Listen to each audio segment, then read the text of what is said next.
Welcome to the Deep Dive, where we cut through the noise to bring you the most vital information from your sources. Today, we're tackling a topic that touches millions, type 2 diabetes. And what we found in this material is truly, well, revolutionary. The idea that for many, this isn't a progressive, lifelong condition, but something often preventable and maybe even reversible. It's fascinating, isn't it? These sources really, they challenge the status quo, suggesting the true cause of type 2 diabetes is far simpler than we've often been led to believe. Right. And crucially, they point out that some conventional treatments might inadvertently make the underlying problem worse, not better. Our journey today is all about understanding this, well, this profound shift in perspective. We'll explore why type 2 diabetes became such an epidemic, what these sources identify as its undeniable root cause. Yeah, the real cause. Why many standard treatments fall short, and the surprisingly powerful natural approaches that are showing remarkable success. You're about to discover how a simple change in understanding could open the doorway to a diabetes-free future. Let's get into it. So let's dive right into the central and frankly provocative idea from our sources. Type 2 diabetes is, for most people, preventable or, even more remarkably, reversible. Yeah. This completely upends what many of us have been taught for decades.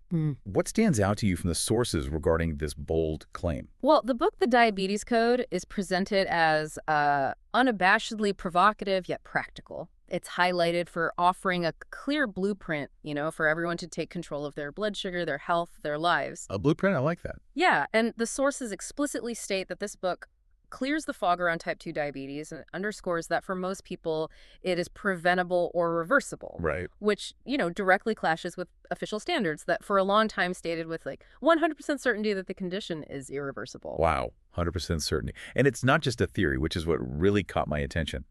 Our sources highlight compelling clinical trial evidence. Real number. Exactly. Yeah. An ongoing study involving 330 people, where at the 1-year mark, a stunning 97% of participants had reduced or even halted their insulin use. 97%. Yeah. And what's even more incredible is that 58% no longer had a formal diagnosis of diabetes simply by restricting carbohydrates. That's a dramatic counterpoint to the irreversible narrative, wouldn't you say? Absolutely. And think about it in just a common sense way. If your friend was diagnosed with high blood glucose, then worked hard, lost 50 pounds, and their blood levels returned to normal, allowing them to stop glucose-lowering medications, what would you say? You'd say they reversed it. Right. You'd probably say, great job, your diabetes reversed because you lost all that weight. It seems perfectly obvious, right? Yeah. Yet the medical establishment has often dismissed this very idea, or maybe called it remission rather than reversal. It really underscores the core point of reversibility the sources are making here. That's a staggering thought, especially compared to what we've been taught. If it is reversible, then the next logical step is to ask, what's the actual mechanism? What's the core underlying problem that leads to type 2 diabetes if it's not just a one-way street? Okay, so that's where the sources offer a truly simplifying insight. Type 2 diabetes is fundamentally caused by too much insulin, which is secreted when we eat too much sugar. Too much insulin from too much sugar. Yeah. Simple. It's explained really well with the sugar bowl analogy. Imagine your body is like a sugar bowl, empty at birth. Over decades of eating sugar and, refined carbohydrates, that bowl gradually fills up. Right. Once it's completely full, any new sugar you eat just has nowhere to go. It spills over the sides of the bowl right into your blood. Dr. Fung also uses that vivid analogy of Japanese rush hour commuters being shoved into already overstuffed subways. It paints a picture of excessive glucose being packed into cells. And that spill is what we measure as high blood glucose. But this is where the mechanism gets particularly insightful.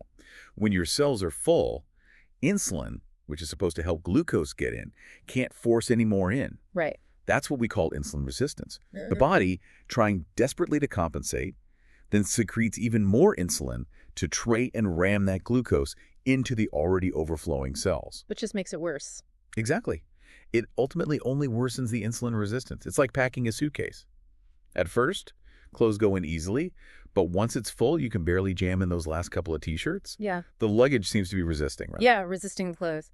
Just like your cells resist more glucose. And this is a crucial, maybe counterintuitive concept. Insulin causes insulin resistance. Sounds backward. It does, right. Yeah. But think about other kinds of resistance in biology. Your body can build tolerance to things it's constantly exposed to, like medications or even loud noise. Well, too much insulin means your cells become less responsive to it over time. There were experiments where healthy people got constant insulin infusions, and guess what? Their insulin resistance actually increased by 15–40%. Wow. So you could actually cause it. It proves the point. I can make anybody insulin resistant. All I need to do is give them enough insulin. So it's this vicious cycle. And this brings us to a term I found really striking, diabesity. Diabesity, yeah. It really highlights the intimate, almost unified relationship between obesity and type 2 diabetes. Dr. Walter Willett's findings underline this dramatically. Weight gain after age 18 drastically increases the risk. The numbers are huge. Unbelievable. Gaining 35 kilograms, that's about 44 to 77 pounds, increased the risk by an astonishing 11,300%. 11,000%. It's not a typo. It just shows how closely linked they are. Yeah. And speaking of weight, the sources clarify that BMI, body mass index, isn't always the best indicator of this internal problem. Oh, that's interesting. What's better?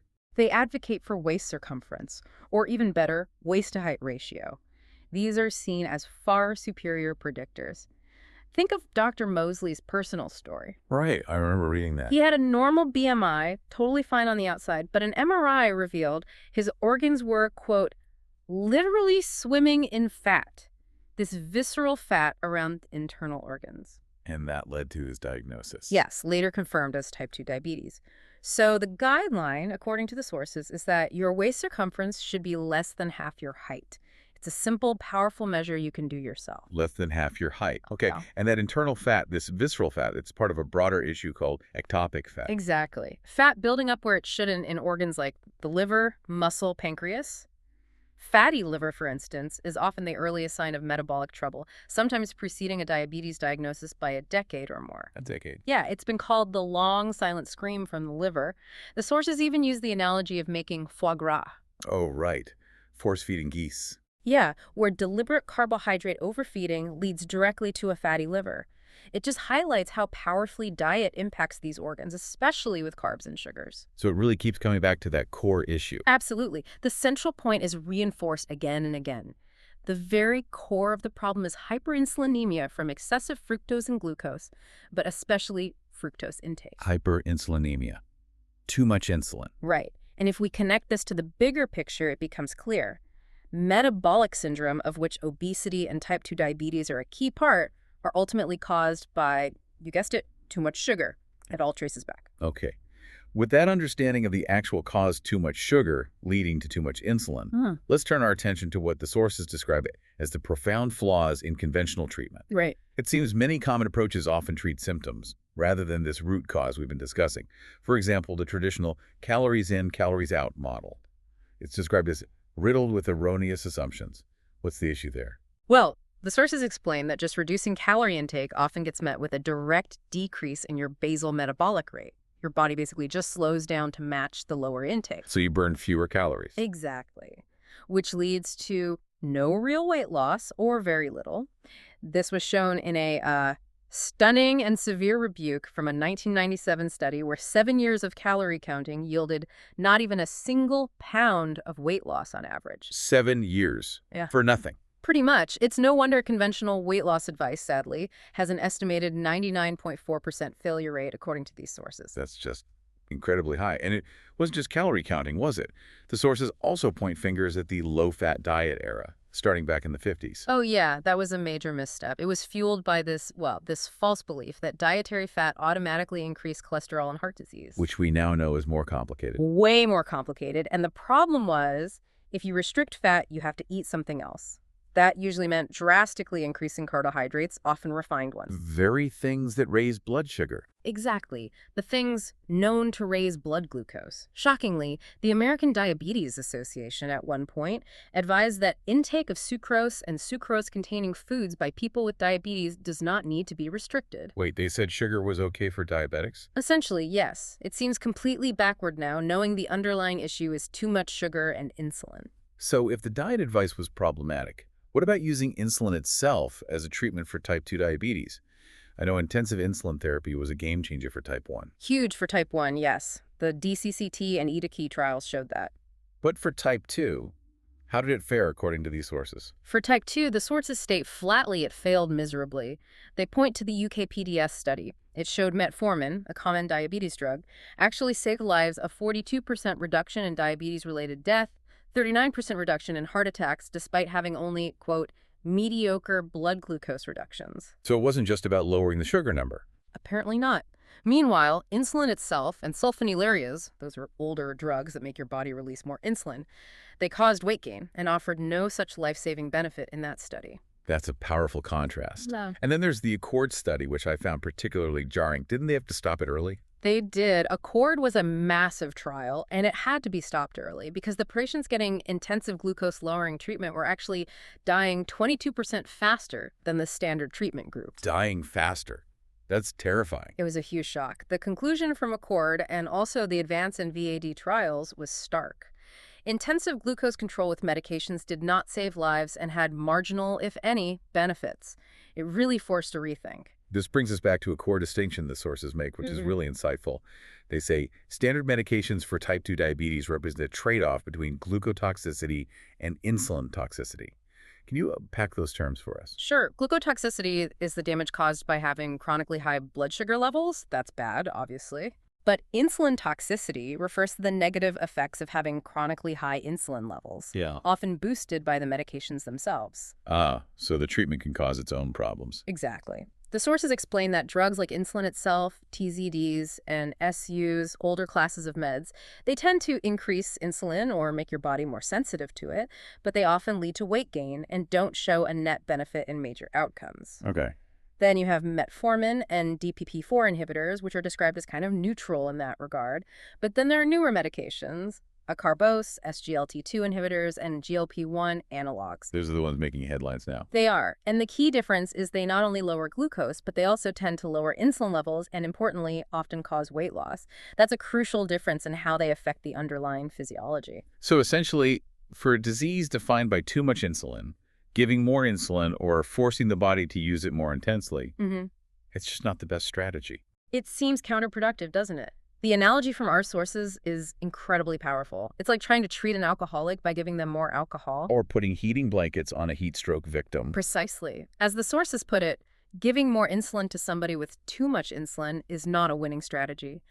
The conventional approach often risks making the underlying hyperinsulinemia worse, not better. Okay, so if conventional treatments often fall short or even backfire, what's the alternative path proposed by these sources? They highlight this powerful two-pronged solution: a low-carbohydrate, healthy fat diet, LCHF, and intermittent fasting. Dr. Werner Wheelock's analogy of a house flood really nails this. Yeah, I love that one. He said, I would find the source of the water and turn it off. Makes sense. And the source of the water in this context is the excessive sugar and refined carbohydrates. The science behind LCHF, as presented here, is pretty clear. Dietary fat stimulates insulin the least. So, by replacing refined carbs with natural fats, you directly reduce your body's insulin levels. And, importantly, the sources push back against the old fat phobia, clarifying that eating saturated fat does not lead to cardiovascular disease, citing things like the French paradox and Mediterranean diet studies. So fat isn't the enemy they thought it was. Not according to this view. The real culprits in raising blood glucose, they argue, are the refined carbohydrates, which increase blood glucose higher and faster than unrefined ones. Step 1. Turn off the tap. Turn off the sugar tap. Okay, that makes perfect sense. And this is where intermittent fasting comes in, right? How does that part work? How does it address the core problem? Right, so fasting is the other key. It directly addresses the problem by allowing the body time to actually burn remaining sugar off. When you're not constantly eating, especially carbs, your insulin levels naturally drop. That drop in insulin signals your body to start tapping into its stored energy, first the stored glucose, glycogen, and then body fat. Crucially, fasting seems to maintain your basal metabolism, unlike chronic calorie restriction, which can trigger that starvation mode and slow things down. So your engine keeps running? Exactly. Studies mentioned show metabolism can even increase slightly, maybe 12% over 4 days of fasting. This is why the intermittency of the fasting that makes it so much more effective. It gives your body a break, a chance to use up the excess fuel and reset. So it's not just about what you eat, but very much about when you eat, or perhaps when you don't eat. The combination seems key. Absolutely. It's not presented as an either. We can incorporate both fasting and an LCHF diet for maximal benefits. You reduce the inflow of sugar with the diet, and you allow the body to burn off the excess with fasting. It sounds so logical when put that way. The fundamental takeaway is really quite profound. Type 2 diabetes is a dietary disease, and fixing the diet will reverse the disease. That's a huge shift from thinking of it as just managing a chronic progressive condition. And the proof, as they say, is in the pudding. Or maybe not in the pudding in this case. Exactly. The sources are full of compelling patient success stories. These aren't just theories, they're real people getting real results. Like Simon maintaining a 45-pound weight loss for 2 years, A1C down to 5.9%, technically non-diabetic. Incredible. Or Philip, whose chronic non-healing diabetic foot ulcer, a really devastating complication, healed within a month after he started weekly 48-hour fasts and got off 2 blood glucose meds. A month. That's amazing. We also hear about Sybil coming off 70 units of daily insulin in just 2 months. Or Ravi, who was told he'd need over 100 units of insulin plus other meds for life. And he got off all of them. All of them. And Alberto, stopping 160 units of insulin daily. Maybe one of the most striking is Lana, diagnosed at 18. She came off 82 units of insulin daily in metformin after just a 7-day fast, kept fasting intermittently, and lost 55 pounds. Diagnosed at 18. That really hits home. These stories are powerful testaments to what's possible with these dietary and fasting approaches. They really are. And if we connect this back to the bigger picture, the underlying mechanism, it really crystallizes. All the conditions we thought were problems, obesity, insulin resistance, and beta cell dysfunction, are actually the body's solutions to a single root cause: too much sugar. The body is trying to protect itself, in a way. Exactly. By storing the excess energy, by becoming resistant to more sugar coming in, they're adaptive responses, not the primary disease itself. So what does this all mean for you, listening right now? It means the conventional treatment model for type 2 diabetes is, according to these sources, fundamentally not correct. A bold statement. It is. It means that for a disease characterized by too much insulin, the most effective approach seems to be lowering that insulin through strategic dietary changes and the ancient, powerful practice of fasting. Which then begs the question. If the solution could be this, well, relatively simple, controlling sugar intake, embracing periods of not eating, why isn't this the widespread standard of care? Yeah, why not? The authors suggest it's because it challenges decades of, entrenched belief, and maybe also powerful financial interests that perhaps profit more from managing symptoms long-term rather than actually curing the disease. Food for thought, definitely. So you've just taken a deep dive into this powerful idea that type 2 diabetes isn't necessarily an inevitable, progressive disease you're stuck with for life. No. Instead, it's often presented here as a reversible condition, potentially solvable with a better understanding of diet, sugar, insulin, and the incredibly potent natural practice of fasting. Consider the implications. For your own health, maybe for your loved ones. What if knowledge understanding this root cause really is the most powerful tool we have? More powerful than just medication or surgery? What if that knowledge could help eradicate this epidemic within a generation? That's a hopeful and empowering thought to sit with. Definitely something to think about and perhaps explore further.